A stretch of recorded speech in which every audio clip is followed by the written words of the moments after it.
we're back in Nigeria to begin or consolidate the clemency petition for Sunday Jackson. As you all know, 2 weeks ago he was sentenced to death again for the final time by the Supreme Court of Nigeria. So he has exhausted all legal mechanisms in the justice system. The only option open to him now is clemency from the state. On Friday, we obtained the copy of the judgment of the Supreme Court finally, and upon reviewing it, I believe that there's basis to actually go back to the Supreme Court for a review. I won't dwell on that too much, but one of the immediate things I noticed is on page 2 of the Supreme Court's judgment, it said that Sunday Jackson stabbed the man twice. By page 13 of the Supreme Court judgment, it now said that he stabbed the man thrice. Now, the primary reason why the Supreme Court and all the other courts sentenced him to death was because they said that his response was excessive. Now, it is on record that Sunday Jackson was stabbed twice.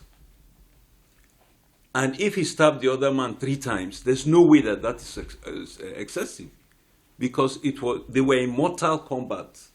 Somebody was trying to kill him, and he used that person's weapon to choke him back. And in the process, he stabbed him 3 times. So if we are to accept this Supreme Court as a precedent for self-defense in Nigeria, it means that if your enemy slaps you twice, you can only slap him back twice. And if he's still alive, he will finish you. So this is a very unfortunate decision of the court.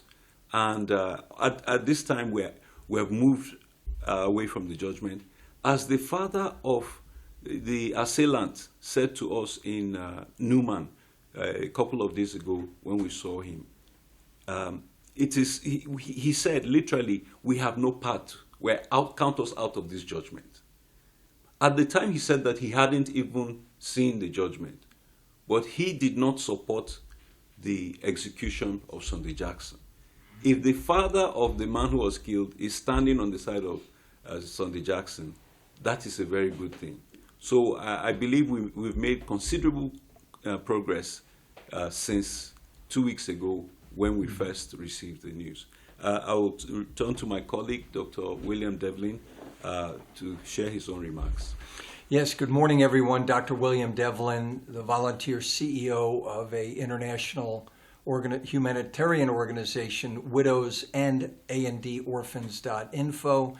And we are here as international human rights advocates and international observers overseeing what's happening with our friend and the person who has now become an international cause, has gone beyond the borders of Nigeria. Since our last press conference, there are no less than 6 significant events that have happened. And Barrister Emmanuel Agebe already mentioned one of them. And that was when we were in ADAMAWA State in NUMAN last week.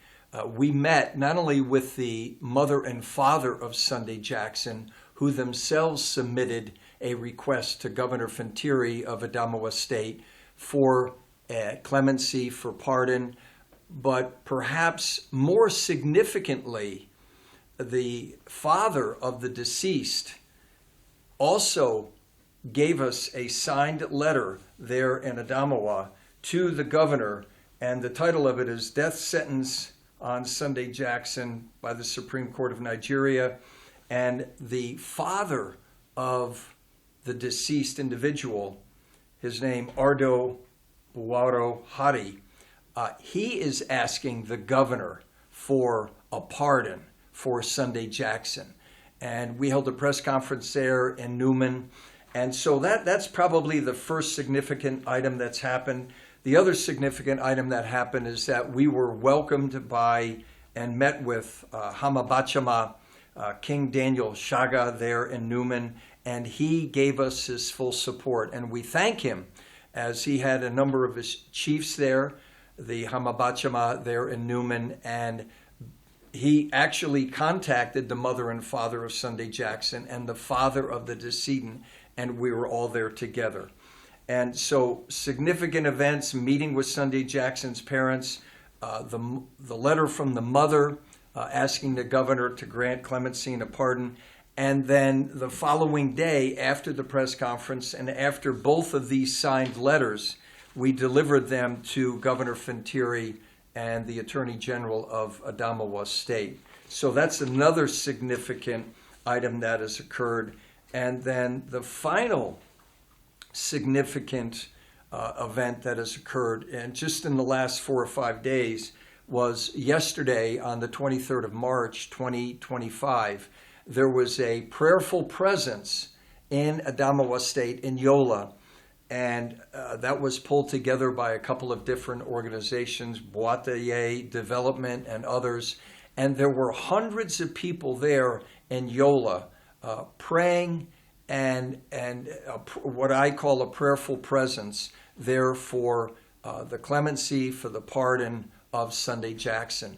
So in conclusion, let me say that when we were here 2 weeks ago, we initially started to do our press interviews, and it became Nigeria-wide. Nigeria-wide.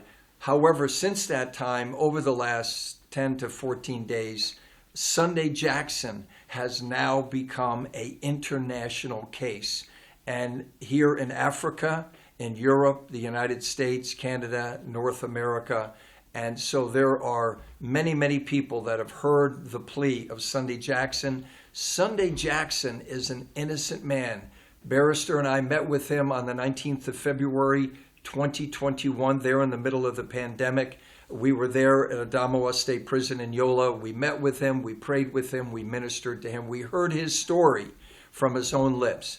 So we will continue to be a peaceful, prayerful presence here in Nigeria. We're grateful for all the media coverage. We're grateful for the reception that we had in Adamawa State last Friday. So Sunday Jackson's an innocent man. We are here to be international observers and to plead for his pardon and for his eventual release after he's been on death row for 10 years. Yeah, so before we take questions, I wanted to quickly add something of significance. Like I said, and like he said, you know, we've made major strides within the past 2 weeks. And the letter of pardon from the father of this deceased was received by the state before the judgment was released. That just tells you we've moved past the judgment. Everybody in Nigeria recognizes that the judgment is problematic. And so at this point, it is insightful to note that it was the traditional king in that community who facilitated the meeting. That just shows you the weakness of our judicial system when it produces publicly perceptible and colossal failure. We've gone back to the traditional method of resolution, where we sat down with the chief and the affected families. Now, I want to say something I think critical about the interaction with the father of the late Fulani herdsman. Mm-hmm. This is not the first child that he has lost to this conflict. And so all of us have a stake in ending this madness. When we were here 2 weeks ago, as I was driving to the airport, a cow walked in front of me on Abuja Airport, not the main road, on President Clinton Drive. I saw it as it was coming. I braked, but the guy next to me didn't see it and jammed the car, and the cow fell in front of my car. You know, so this is continuing to be a crisis that can be addressed and that can be contained. And I think that the Hama Bachama has set a very profound example by the way in which he brought the communities together. Yes. to meet. The last point I will make with regard to this issue is that, you know, seeing the father and others gave me a new perspective to the challenges that the Fulanis face. Because one thing about the Fulanis is that they go into different communities and they assimilate and they are part of the community. They speak the language, they intermarry in those communities. But that's not the case in most of Middle Belt and the South. This is largely in the North. So it is, unfortunately, the foreign Fulanis who come into Nigeria from abroad and liaise with the Nigerian Fulanis, in quotes, and prompt them to facilitate their attacks on their neighbors and their communities. So we need to work with the Fulani communities to not cooperate with the foreign Fulani invaders who come in to cause chaos in the country. So that's one of the things that we should do going forward. At this point, we'll open up for questions. I will be very, very much interested in that. For me, the data from